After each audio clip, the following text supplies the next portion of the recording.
My name's Annika Cobb. I'm an environmental studies major with a minor in Spanish, and I'm in my 4th year at CU.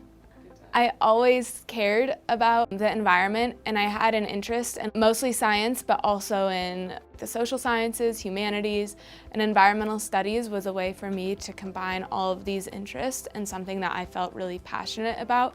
So this project is looking at the United Nations Framework Convention on Climate Change, and climate change, I believe, is the world's biggest threat, especially to the environment.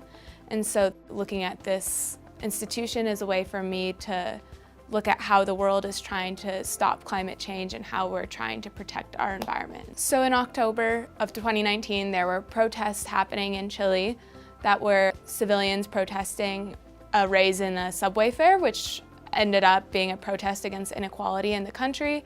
These protests got large enough and violent enough for the presidents to decide to cancel the conference in Chile, and then it was moved to Spain. So the United Nations is a really large, complex international institution that has delegates from all over the world trying to solve global problems. I found it really interesting because there are a lot of flaws within this institution, and it doesn't always work perfectly. It almost never works perfectly.